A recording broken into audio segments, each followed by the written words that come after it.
Dans les archives du Bureau central de la sécurité d'État du Troisième Reich, plus connu sous le nom de Gestapo, il existait une catégorie spéciale de documents marqués Nerf ou Dienstbroch, réservés à un usage officiel uniquement. Mais même parmi ceux-ci, certains dossiers étaient scellés avec de la cire portant le sceau personnel de Heinrich Müller, le chef de la police secrète. L'un de ces dossiers, daté de la fin de 1944, ne contenait ni interrogatoire ni liste d'ennemis du Reich. Il renfermait des dessins architecturaux, un plan du complexe souterrain situé sous la chancellerie du Reich à Berlin. Mais au-dessus des plans officiels exécutés avec la minutie allemande, courait une fine ligne au crayon à peine visible. Elle menait des quartiers luxueux du Führer à un mur aveugle dans le secteur le plus profond du bunker. À côté, une note manuscrite de Müller, en version K bouchon scellé, captivité version K accès scellé, plan de destruction. Avant d'aller plus loin, nous aimerions solliciter un peu de votre soutien. Un like et un abonnement seraient la meilleure des gratitudes. Merci. Ce document n'a jamais été détruit. Il fut capturé par le contre-espionnage soviétique SMERSH en mai 1945 et resta enfoui au fond des archives secrètes du KGB puis du FSB pendant 79 ans. C'était une anomalie, une pièce fantôme qui n'existait pas. Pendant des décennies, le monde a vécu avec une histoire simple et claire. Le 30 avril 1945, alors que les obus soviétiques réduisaient Berlin en ruine, Adolf Hitler se suicida dans son bunker. Son empire s'effondra, son corps fut brûlé, et son dernier refuge, une tombe de béton enfouie à 8 mètres sous terre, fut dynamité, recouvert et effacé de la surface de la Terre. L'histoire était terminée. Mais et si ce n'était pas la fin? Et si le bunker n'était pas seulement une tombe, mais un coffre-fort? Et s'il avait été scellé non pour enterrer le passé, mais pour le cacher? Pourquoi Staline même, avec des preuves de la mort de Hitler, a-t-il alimenté pendant des décennies les rumeurs de son évasion? Pourquoi le service secret soviétique gardait-il les ruines si farouchement interdisant à quiconque de s'en approcher? Et qu'était cette option K si importante que le chef de la Gestapo en personne ordonna son oubli? Pendant 79 ans, le monde a accepté la version officielle. Mais en 2024, une équipe de chercheurs a obtenu quelque chose que personne n'avait obtenu depuis 1945, l'accès. L'accès à ce qui restait du bunker. Ils sont descendus pour chercher des réponses à des questions historiques, mais ce qu'ils ont trouvé dans l'obscurité froide et empoisonnée sous Berlin n'a pas répondu aux anciennes questions. Cela en a créé de nouvelles bien plus terrifiantes. Ils cherchaient la tombe du dictateur, mais ils ont trouvé autre chose. Pour comprendre ce qui était caché, il faut d'abord comprendre où cela était caché. Le bunker de la peur n'est pas qu'un sous-sol. C'était une œuvre technologique et idéologique construite pour survivre à la fin du monde que son créateur avait provoqué. Son histoire est celle d'une paranoïa croissante incarnée dans le béton et l'acier. La construction s'est déroulée en 2 étapes, comme 2 stades d'une maladie. La première, plus ancienne et moins grave, a vu le jour en 1936. C'était le Vorwar Bunker, le bunker, avant situé sous la grande salle de l'ancienne chancellerie du Reich. En substance, c'était un abri anti-aérien de luxe. Les hauts fonctionnaires et les invités du Führer pouvaient s'y réfugier pendant les raids aériens qui, dans les années 1930, semblaient n'être qu'une menace théorique. Il fut construit efficacement mais sans fanatisme. C'était une précaution. Mais ensuite, la guerre a changé. Les Alliés ont commencé à bombarder massivement les villes allemandes. Berlin brûlait. La menace théorique devint un cauchemar quotidien et Hitler exigea quelque chose de plus. Pas seulement un abri, mais une forteresse, une citadelle imprenable, enfouie si profondément qu'aucune bombe ne pouvait l'atteindre. Ainsi commença la deuxième étape, la construction du bunker de la peur lui-même. Il fut rattaché à l'ancien Bunker, mais s'enfonçait beaucoup plus loin à 8 mètres sous terre. C'était un chef-d'œuvre d'ingénierie militaire et de cruauté humaine. Des milliards de tonnes de béton armé furent coulées jour et nuit. La main-d'œuvre était composée d'esclaves, de prisonniers de guerre soviétiques, de prisonniers politiques des camps de concentration et de travailleurs forcés. Ils étaient conduits sur le chantier sous la menace des armes. Les conditions étaient infernales, rations misérables de soupe de navets et de pain, Une journée de travail exténuante de 12 heures dans une fosse humide et sombre. Selon les survivants, les gardes SS abattaient quiconque tombait d'épuisement ou ralentissait simplement. La mort faisait partie du processus de production. Hitler supervisait personnellement la construction. Il se rendait rarement sur le site lui-même, mais chaque semaine des dessins et des rapports atterrissaient sur son bureau. Les ingénieurs se souvenaient de ses crises de rage. Il hurlait au moindre écart par rapport au projet. Lorsqu'il découvrit qu'un mur était de quelques centimètres moins épais que prévu, il fracassa la maquette de son poing et menaça d'abattre l'ingénieur en chef si l'erreur n'était pas immédiatement corrigée selon les souvenirs de l'architecte Albert Speer. Ce bunker doit résister à l'apocalypse, criait-il, et il fut construit pour y résister. La structure finale était monstrueuse. Le plafond épais de plus de 3,5 mètres de béton armé, les murs de 2,5 mètres d'épaisseur, pouvaient résister à un impact direct de la bombe aérienne la plus lourde de l'époque.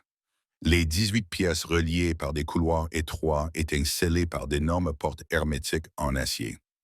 À l'intérieur, un écosystème de survie autonome des générateurs diesel puissants fournissait une alimentation électrique indépendante, un système de ventilation avec des filtres à charbon et chimiques protégés contre les attaques au gaz. Des puits furent creusés pour l'eau, des réserves massives de carburant diesel et de nourriture furent constituées. Les quartiers privés de Hitler étaient spartiates, mais fonctionnels. Un bureau, une chambre, un salon qui servait aussi de salle de conférence. Les murs étaient recouverts d'un plâtre spécial qui étouffait les sons, créant une atmosphère oppressante et silencieuse. Pas une seule fenêtre, pas de lumière naturelle, seulement la lumière froide et artificielle des lampes électriques. Ce n'était pas un lieu pour vivre.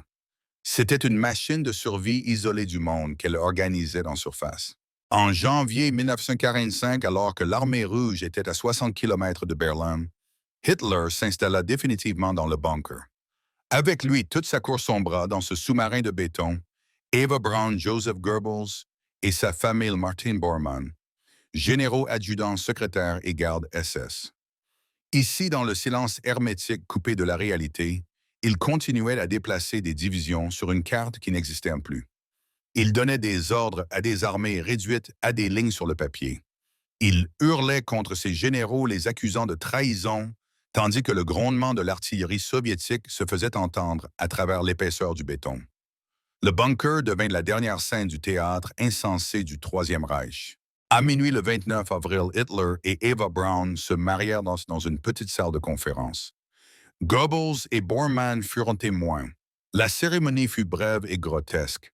Juste après, Hitler dicta son testament politique et le 30 avril vers 15 heures, ils se suicidèrent. Leurs corps furent transportés dans le jardin de la chancellerie et une tentative fut faite pour les brûler, mais il y avait peu d'essence et les bombardements soviétiques étaient trop denses. Les corps ne furent que partiellement carbonisés. Lorsque les premiers soldats soviétiques prirent d'assaut la zone, ils trouvèrent le chaos, objets éparpillés, traces de sang, un silence oppressant et des restes calcinés. Il semblait que le point final avait été posé, mais c'est à ce moment-là que le plus grand mystère commença. En 1947, les sapeurs soviétiques firent une première tentative pour détruire le bunker. Ils placèrent des tonnes d'explosifs, les détonations retentirent. Mais lorsque la fumée se dissipa, il devint clair que la structure massive n'avait fait que se fissurer. Elle tenait bon. Elle ne voulait pas mourir. Plus tard, les autorités de la République démocratique allemande construisirent des immeubles d'habitation sur cet emplacement, comblèrent les entrées et supprimèrent toute mention de son emplacement. Pendant des décennies, personne ne fut autorisé à s'approcher de cet endroit. Le monde était censé oublier. Mais pourquoi, si toute l'histoire était connue, si toutes les preuves avaient été recueillies, de quoi avaient-ils si peur qu'était-il vraiment enfoui sous Berlin? La guerre était terminée, mais la guerre de l'information ne faisait que commencer, et son arme principale était le bunker lui-même. En mai 1945, les unités SMERSH du contre-espionnage militaire soviétique prirent le contrôle total des ruines de la chancellerie du Reich et du bunker officiellement pour mener des investigations, mais en réalité pour instaurer un blocus total de l'information. Dès les premiers jours, des équipes soviétiques descendirent dans ce qui restait du dernier refuge de Hitler. Elles prirent des photographies, collectèrent des documents, prélevèrent des échantillons sur les murs et extrairent des fragments d'os. Mais qu'ont-elles exactement trouvé et pourquoi la plupart de ces découvertes n'ont-elles jamais été présentées au monde? Selon des rapports internes soviétiques partiellement déclassifiés dans les années 1990, les restes calcinés de Hitler furent identifiés. Un rôle clé fut joué par Käthe Heusermann, l'assistante du dentiste personnel de Hitler, le professeur Blaschke. Retrouvée à Berlin, elle reconstitua de mémoire un schéma détaillé des prothèses et bridges dentaires du Führer. Le schéma correspondait parfaitement aux fragments de mâchoire trouvés dans le jardin. L'affaire semblait close. Les restes furent secrètement enterrés et en 1970, sur ordre du chef du KGB Yuri Andropov, ils furent exhumés, réduits en cendres et dispersés dans une rivière à Magdebourg. Mais c'était une vérité secrète interne. Pour le monde extérieur, une réalité totalement différente fut créée. Et le chef d'orchestre de ce tissu de mensonges était Joseph Staline lui-même. Lors de la conférence de Potsdam à l'été 1945, dans une conversation avec le secrétaire d'État américain James Burns von Stalin, lâcha négligemment que Hitler était probablement vivant et se cachait quelque part en Espagne ou en Argentine. Ce n'était pas une remarque anodine, c'était le coup de feu de départ. Pourquoi Staline, qui connaissait la vérité, a-t-il délibérément menti? Il y avait plusieurs raisons. Premièrement, c'était un outil de propagande puissant. Un Hitler vivant mais caché permettait de maintenir l'image d'une menace fasciste diabolisant les pays occidentaux en les accusant d'abriter des criminels nazis. Cela justifiait la présence militaire soviétique en Europe de l'Est. Deuxièmement, cela lui donnait un levier politique. Tant que le sort de Hitler restait inconnu, l'Union soviétique demeurait le principal gardien du secret, le principal enquêteur dans l'affaire la plus retentissante du XXe siècle. La machine de désinformation fonctionnait à plein régime. Les journaux et radios soviétiques commencèrent à publier des témoignages selon lesquels Hitler avait été vu à bord d'un sous-marin ou en uniforme d'officier américain, tandis que les vraies preuves, fragments de crâne, mâchoire, photographies, restaient dans des archives secrètes et le monde était nourri de mythes. Cette stratégie donna naissance à une avalanche de théories conspirationnistes en Occident. Le FBI et la CIA furent inondés de milliers de rapports de rencontres avec Hitler à travers le monde. La légende des sosies morts dans le bunker à la place du vrai Führer devint incroyablement populaire. Plusieurs témoins des derniers jours à Berlin, interrogés par les services de renseignement occidentaux, donnèrent des témoignages confus. Certains affirmaient que le corps sorti pour être brûlé ne ressemblait pas à Hitler. D'autres parlèrent d'un comportement étrange et inhabituel du Führer dans ces derniers jours. Sans accès aux preuves soviétiques, il était impossible de séparer le fait de la fiction. L'Union soviétique joua ce jeu pendant des décennies. Ce n'est qu'en 1968 que des photographies de la mâchoire et les résultats de l'expertise médico-légale furent publiés pour la première fois dans un livre du journaliste soviétique Lev Bezymensky, mais même alors cela fut fait avec des réserves et des données incomplètes. Ce n'est qu'après l'effondrement de l'URSS en 1991 que les autorités russes commencèrent à ouvrir les archives. Dans les années 2000, des experts occidentaux furent enfin autorisés à étudier les restes. Les résultats confirmèrent que les dents appartenaient bien à Hitler, mais il était trop tard.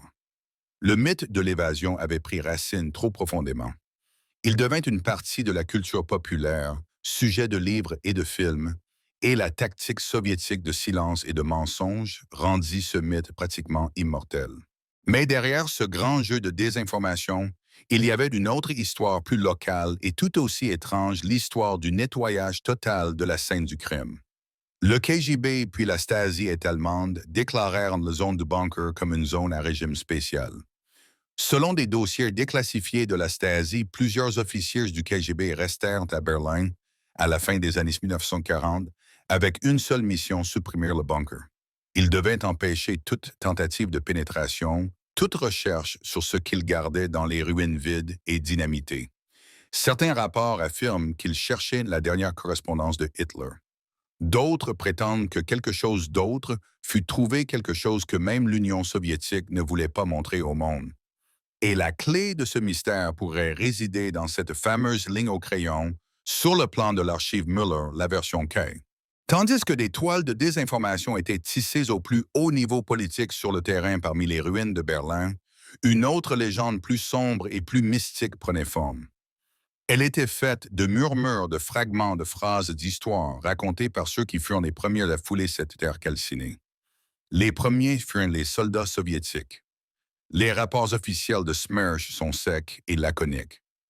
Mais des détails étranges émergèrent dans le folklore des soldats, dans les lettres envoyées chez eux dans les mémoires racontées des années plus tard. Plusieurs vétérans qui aidèrent à dégager les décombres autour du bunker affirmèrent avoir trouvé des os humains éparpillés dans les gravats. Certains dirent que les restes de tissus sur les os pouvaient être identifiés comme des uniformes d'officiers SS. D'autres jurèrent avoir vu des ossements d'enfants. Rien de tout cela ne figura dans les rapports officiels. Ces découvertes semblent s'être dissoutes dans le chaos des premiers jours d'après-guerre. Étaient-ce simplement des victimes non comptabilisées des dernières batailles pour Berlin, ou les enquêteurs soviétiques ont-ils délibérément dissimulé des détails qui ne correspondaient pas à leur version des événements? Les contradictions se multiplièrent au fil des années. Dans les années 1970 et 1980, lorsque les autorités de la RDA entreprirent une reconstruction à grande échelle du centre de Berlin, les ouvriers démolissant les restes de la chancellerie du Reich et comblant la fosse au-dessus du bunker rencontrèrent l'inexplicable. L'un des ouvriers, après l'unification de l'Allemagne, raconta à un journaliste que son équipe, en ouvrant l'un des couloirs survivants, vit que les murs étaient couverts de griffures à l'intérieur des sillons profonds et chaotiques comme s'ils avaient été faits non pas par des outils, mais par des ongles.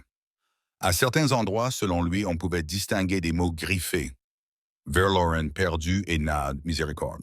Un autre ouvrier insista sur le fait qu'on leur ordonna de sceller avec du béton l'entrée d'une pièce qui ne figurait sur aucun des plans à leur disposition. Selon ses souvenirs, avant de combler l'entrée, il regarda à l'intérieur avec une lampe torche. La pièce était vide à l'exception de quelques bouts de chandelle disposés en cercle sur le sol et d'une grande tache sombre qui semblait être du sang séché. Lorsqu'il rapporta cela avec ses collègues au contremaître, qui le signala au superviseur de la Stasi, la réponse fut brève. Continuez à travailler. Vous n'avez rien vu. Ces rapports sont impossibles à vérifier. Ils pourraient être le fruit de l'imagination du stress post-traumatique ou simplement d'une légende urbaine, mais ils n'étaient pas isolés. Les habitants des nouveaux immeubles construits directement au-dessus du bunker se plaignaient depuis des décennies de sons étranges venant de sous terre. Certains entendaient des voix étouffées, d'autres des cris qui semblaient percer l'asphalte la nuit. Les autorités rejetèrent ces histoires comme des superstitions, mais les habitants évitaient la zone. Même aujourd'hui, certains Berlinois plus âgés disent que le sol a une lourdeur anormale, comme si ce qui s'était passé là-bas ne s'était jamais terminé. Les psychologues qui ont analysé ces phénomènes ont qualifié le bunker de vortex psychologique, un lieu où la folie mourante du régime était si concentrée qu'elle s'était littéralement gravée dans les murs, dans le sol, dans la mémoire collective de la ville. Les griffures, les os, la pièce secrète étaient-ils réels ou n'étaient-ils que des fantômes nés de la terreur? Ces histoires murmurées et fragmentées pendant des décennies devinrent une partie de la malédiction du bunker. Elles étaient des éclats de mémoire qui laissaient entendre que quelque chose de plus sombre qu'une simple histoire de suicide était scellé sous Berlin. Ce furent ces rumeurs, cette aura de sous-entendus, qui des décennies plus tard poussèrent les chercheurs modernes à exiger « Laissez-nous entrer, nous devons savoir ». Tout commença par un trou. Un trou à peine assez large pour y glisser une sonde. Des années de négociations, de débats politiques et d'analyses d'archives et d'images satellites menèrent l'équipe à un point précis. Sous l'asphalte fissuré du trottoir, près de ce qui était autrefois le jardin de la chancellerie du Reich, un radar à pénétration de sol détecta une anomalie, un vide. Après des mois de batailles bureaucratiques avec le gouvernement allemand, l'autorisation fut accordée. Pour la première fois en 69 ans, quelqu'un devait pénétrer à l'intérieur. Mais ils ne purent pas y entrer immédiatement. L'air à l'intérieur n'avait pas bougé depuis presque 8 décennies. Avant qu'une personne ne puisse y poser le pied, un robot fut envoyé, un véhicule à chenilles équipé de 4 caméras de capteurs thermiques et de détecteurs chimiques. En quelques minutes, il confirma les pires craintes. La structure était instable. L'atmosphère toxique, les niveaux de spores de moisissure étaient hors normes. Il y avait de la poussière d'amiante et, plus inquiétant encore, des traces résiduelles de composés cyanurés. Mais l'équipe ne recula pas. Les ingénieurs renforçant le passage installèrent un puissant système de ventilation et le premier explorateur vêtu d'une combinaison protectrice semblable à une combinaison spatiale, avec un appareil respiratoire sur le dos, s'aventura dans l'obscurité. Même à travers les filtres du masque, il le sentit l'odeur, un mélange suffocant de moisissures, de rouille, de textiles en décomposition et de béton humide. Les murs étaient visqueux au toucher. Dans plusieurs couloirs, les poutres du plafond s'étaient effondrées, obligeant les explorateurs à ramper à quatre pattes. Le sol était couvert de flaques d'eau stagnante recouvertes d'un film irisé de produits de décomposition. La température était anormalement basse comme dans une crypte. Puis ils atteignirent les pièces survivantes, et ce qu'ils virent là-bas fut un voyage dans le temps. Certaines pièces étaient figées dans l'instant exact où elles avaient été abandonnées en avril 1945. Des lits superposés en métal avec des matelas pourris. Sur une table fissurée, des plats rouillés et ce qui ressemblait à une boîte de conserve pétrifiée. Sur un mur pendait une carte de Berlin déchirée, décolorée, mais encore reconnaissable. Dans un coin des quartiers privés de Hitler se trouvait un simple canapé. Son rembourrage s'était transformé en poussière. À côté, les restes d'une couverture en laine noircie, avec ce qui semblait être une tache de sang séché. La qualité de l'air était si dangereuse que les équipes devaient se relayer toutes les 15 minutes. Les niveaux de spores de moisissure étaient 100 fois supérieurs au seuil de sécurité. Les résidus chimiques sur le sol de certaines pièces suggéraient des traces d'explosifs ou de poison, mais rien ne pouvait arrêter la documentation. Chaque pièce fut photographiée à l'aide d'une technologie de balayage 3D. Chaque objet fut catalogué. Chaque centimètre d'espace fut analysé. L'impact émotionnel était dévastateur. Un historien en voyant le canapé ne put retenir ses nausées. Un ingénieur civil en rampant dans un couloir étroit encombré de gravats se retrouva dans la salle des communications et resta simplement figé. Il décrivit plus tard cela comme une descente dans la mort. D'autres décrivirent le silence comme insupportable, oppressant, comme si le bâtiment lui-même écoutait encore. Était-ce là ce que le mal laissait derrière lui, un espace figé dans son propre échec, trop obstiné pour se décomposer complètement? Mais tout cet effroi n'était qu'en surface. Ce qui était enfoui plus profondément au cœur du bunker de la peur allait choquer même les experts les plus aguerris.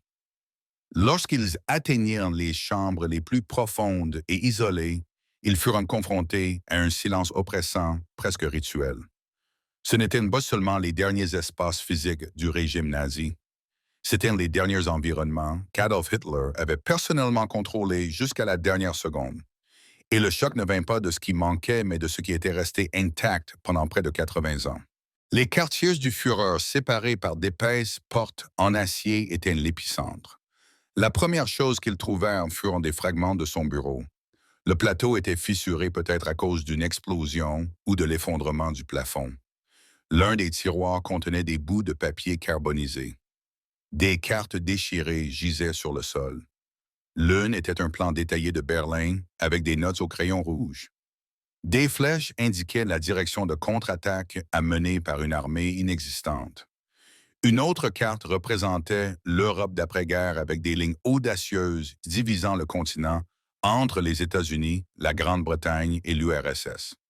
Cela prouvait que Hitler, jusqu'au dernier moment, était obsédé non seulement par la guerre, mais aussi par la paix qui suivrait sa défaite. Sur le mur pendait un portrait brisé de Frédéric le Grand, l'idole de Hitler. La vitre avait été enfoncée comme par un coup de poing. L'objet le plus effrayant dans la pièce était le cadre pourri du canapé. La moisissure avait dévoré le rembourrage. Le coussin central s'était effondré. Au chevet du lit, les chercheurs trouvèrent une grande tache sombre. Un test rapide confirma c'était du sang. C'était l'endroit exact, l'endroit où le 30 avril 1945, les vies de Hitler et d'Eva Braun s'étaient arrêtées. Rien dans la scène ne suggérait une cérémonie, seulement le chaos, la rapidité et la finalité. La salle des communications, située à quelques mètres, était partiellement effondrée, mais la plupart de son contenu était intact. Des fils emmêlés pendaient du plafond. Des composants radio brûlés s'entassaient le long du mur. Dans un coin se trouvait un coffre-fort en métal ignifugé. Il fallut le découper avec un chalumeau à l'oxyacétylène. À l'intérieur des piles de registres avec des enregistrements de transmission en code Morse. La plupart étaient datés du 28 au 30 avril et marqués du tampon commande secrète. La dernière transmission décryptée était glaçante par sa simplicité, nom G, fin de procédure Bestiaca, aucun départ, fin de procédure confirmée. Les analystes y virent une confession finale. Hitler n'avait jamais eu l'intention de fuir. Il avait prévu de mourir là où il se tenait. Les effets personnels trouvés dans d'autres pièces ajoutaient des couches d'horreur émotionnelle. Sur une table gisaient plusieurs boîtes de conserve cabossées et marquées du 28 avril. Dans un cendrier à proximité fusionné à la surface par l'humidité, et le temps se trouvaient 2 mégots de cigarettes à moitié fumées. À côté, une paire de lunettes à monture métallique correspondant à la prescription de Joseph Goebbels selon les registres. Dans un coin de ce qui était considéré comme une salle du personnel, les enquêteurs trouvèrent un lapin en peluche d'enfant décoloré, manquant d'une oreille tachée de ce qui semblait être du sang. Il était impossible d'identifier son propriétaire, mais tout le monde savait qu'il devait appartenir à l'un des 6 enfants de Goebbels assassinés par leurs propres parents dans ces murs quelques heures avant leur suicide. Mais les découvertes physiques n'étaient que la moitié de l'histoire. Pour comprendre leur véritable sens, il fallait décrypter la psychologie derrière chaque artefact. Une fois les objets extraits du bunker et cataloguer la question de ce qui avait été trouvé, fut remplacée par celle de ce que cela signifiait. Les objets laissés dans la tombe de béton n'étaient pas seulement des reliques d'un régime effondré. Ils étaient les dernières pièces d'un puzzle psychologique. Des scientifiques médico-légaux, des historiens militaires et des psychologues spécialisés dans les traumatismes travaillèrent ensemble pour reconstituer l'état d'esprit des personnes qui vécurent et moururent dans ces murs. L'une des preuves les plus importantes vint du laboratoire. Les échantillons d'une tache de sang sur le canapé des quartiers de Hitler furent analysés. Les résultats étaient sans équivoque, le sang contenait non seulement des résidus de tir, mais aussi des niveaux élevés de cyanure et des traces de barbiturique. Cela correspondait parfaitement aux témoignages selon lesquels Hitler avait d'abord mordu une ampoule de poison avant de se tirer une balle dans la tête. L'analyse chimique des surfaces près du canapé confirma la présence d'agents neurotoxiques à action rapide.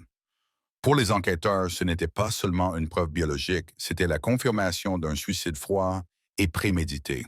Les psychologues qui analysèrent la disposition du bunker et l'arrangement des objets pointèrent un micromanagement extrême qui perdura jusqu'à la fin. Dans chaque pièce, les provisions alimentaires étaient disposées dans un ordre parfait. Les meubles étaient positionnés à des angles précis. Les documents étaient soigneusement classés, même dans les derniers jours. Un expert appela cela l'ordre au milieu de l'effondrement, suggérant que Hitler s'accrochait au contrôle des petits détails alors que le monde autour de lui s'écroulait. Plus glaçantes encore étaient les marques sur les cartes murales. Plusieurs montraient l'avancée soviétique vers le centre de Berlin avec des flèches rouges indiquant des plans de contre-attaque qui n'avaient plus de sens tactique.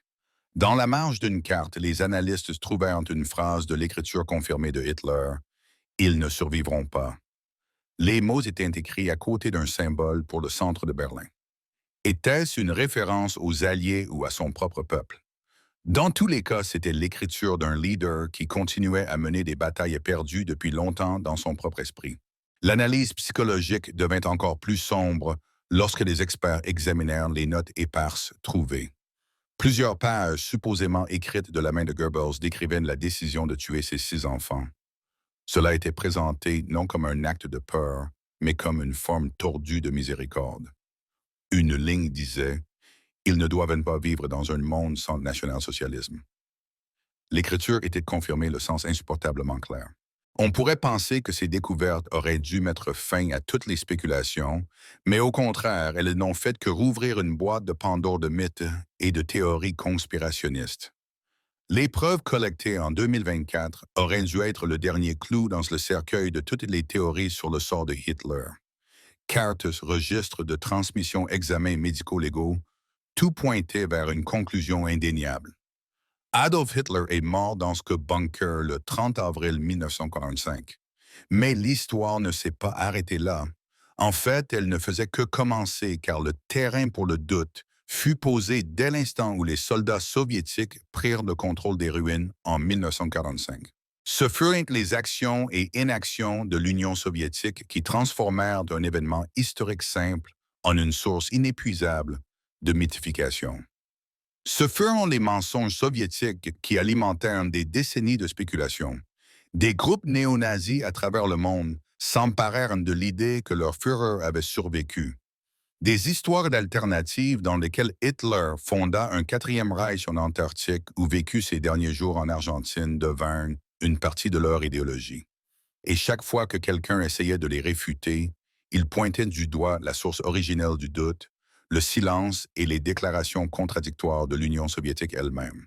Pour aggraver les choses, même après l'admission partielle de la vérité de nombreux détails, restèrent classifiés soulevant de nouvelles questions. Si tout était si simple, pourquoi les autorités soviétiques n'ont-elles jamais fourni un rapport complet au monde? Pourquoi n'ont-elles pas autorisé des experts internationaux à examiner les restes immédiatement après la guerre? La réponse offerte par l'enquête de 2024 était à la fois simple et choquante, et elle concernait cette anomalie dans les plans de la Gestapo, l'option K. Lors d'un balayage 3D approfondi de l'intérieur du bunker, une équipe d'ingénieurs découvrit une anomalie. Dans le secteur le plus profond derrière le mur du fond du bureau privé de Hitler, les instruments détectèrent un vide. Le mur qui, selon tous les plans officiels, était un mur extérieur monolithique, était en réalité un faux mur. Il n'avait que 40 cm d'épaisseur et derrière se trouvait une petite pièce d'environ 3 mètres sur 4. Il n'y avait ni porte ni trappe pour y accéder. Elle était murée. C'était la pièce même du plan de Müller, l'option K. Après avoir obtenu une autorisation d'urgence, l'équipe utilisa des forêts diamantées pour percer un petit trou. Une caméra endoscopique fut envoyée à l'intérieur. Ce qu'ils virent sur l'écran fit taire tout le monde. La pièce n'était pas vide. Il y avait des étagères métalliques, sur elles des rangées de boîtes en carton identiques, attachées avec de la ficelle et scellées avec de la cire portant des symboles nazis. Au centre de la pièce se trouvait un coffre-fort en acier massif. Le mur fut soigneusement découpé. L'air dans la pièce était sec, parfaitement scellé. Les boîtes furent ouvertes en premier. À l'intérieur, pas de trésors ni d'armes secrètes, mais des documents des milliers de pages. Ce n'étaient pas des plans militaires.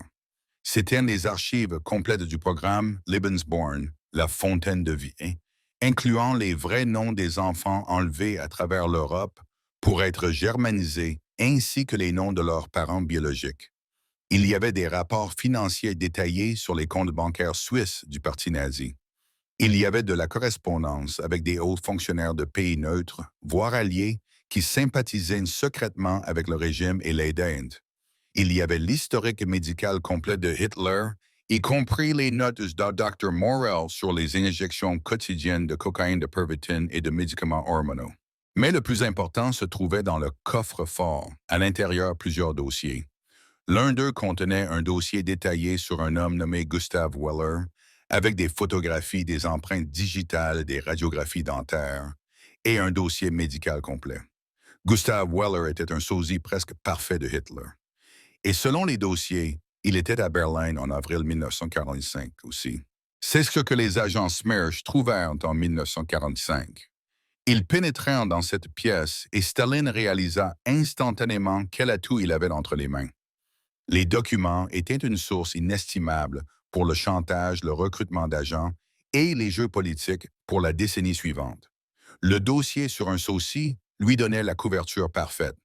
Il pouvait maintenir le monde en haleine indéfiniment en laissant entendre que Hitler s'était échappé, sachant que si quelqu'un trouvait un jour le corps du sosie, cela ne ferait que confirmer la légende. Tout s'expliquait la surveillance féroce des ruines, la destruction de toute trace, les décennies de mensonges. Ils ne gardaient pas la tombe de Hitler. Ils protégeaient leur trophée de renseignement le plus précieux. Ils ne cachaient pas la vérité sur la mort du dictateur, mais la vérité sur la profondeur avec laquelle son cancer s'était métastasé dans le corps de l'Europe. La vérité était trop gênante, trop scandaleuse et trop utile pour être révélée. Maintenant que le bunker a été pénétré, le monde fait face à un choix. L'équipe qui est descendue dans l'obscurité n'a pas seulement exhumé des preuves physiques, mais aussi des bombes à retardement psychologique et historique. Mais il n'existe toujours pas de plan officiel pour ce qu'il faut faire du site. Le gouvernement allemand n'a pas publié de rapport complet sur ces découvertes. Certains politiciens soutiennent que toute attention portée au bunker pourrait encourager les néo-nazis et transformer le site en un lieu de culte. D'autres avertissent que le silence continu ne fera que renforcer les théories conspirationnistes qui déforment déjà le passé. Les pièces exposées, les documents jaunis et les objets personnels survivants sont devenus plus que de simples artefacts historiques. Ils sont devenus des points de tension politique. Les historiens qui ont participé à l'expédition insistent sur le fait que le bunker ne doit pas être à nouveau oublié. Ils recommandent qu'il soit transformé en un centre éducatif fermé à haute sécurité. Pas une attraction touristique, mais un lieu pour étudier les mécanismes du pouvoir de la propagande et de l'effondrement. Un lieu qui révèle ce qui s'est réellement passé et comment cela a été caché. Les matériaux récupérés du bunker sont peut-être fragiles, mais le message qu'ils portent ne l'est pas. Ce qui a été découvert ne peut plus être caché. Les artefacts, les documents et les preuves parlent plus fort que n'importe quelle rumeur. La question maintenant est de savoir si le monde est prêt à affronter le poids total de ces découvertes ou s'il choisira de détourner le regard à nouveau. L'histoire ne disparaît pas simplement parce qu'elle nous met mal à l'aise. Si la vérité reste enfermée dans des rapports académiques et derrière des portes closes, ces leçons s'évaporeront. Et quand cela arrive, les mêmes erreurs ont une manière de revenir. Le bunker a révélé son dernier secret physique. Mais qu'en est-il des secrets qu'il a engendrés, les mensonges qui ont survécu aux personnes qui les ont inventés? Si un secret de cette ampleur a pu être gardé pendant près de 80 ans, quelles autres vérités sont encore enfouies sous le béton de l'histoire officielle, attendant leur fissure dans le monolithe? Que pensez-vous le secret soviétique était-il justifié? Et quels autres secrets de la Seconde Guerre mondiale, selon vous, restent encore irrésolus? Partagez vos pensées dans les commentaires. Cette enquête se poursuit. Merci d'avoir regardé. Abonnez-vous car les questions les plus difficiles attendent encore leurs réponses. Un immense merci à tous ceux qui ont regardé cet épisode jusqu'au bout. Votre soutien, vos likes et abonnements sont très importants pour nous. Et n'oubliez pas de cliquer sur la cloche pour rester toujours informé des dernières actualités et ne pas manquer nos nouvelles vidéos. Nos nouvelles vidéos. Nos nouvelles vidéos. Nos nouvelles vidéos. Nos nouvelles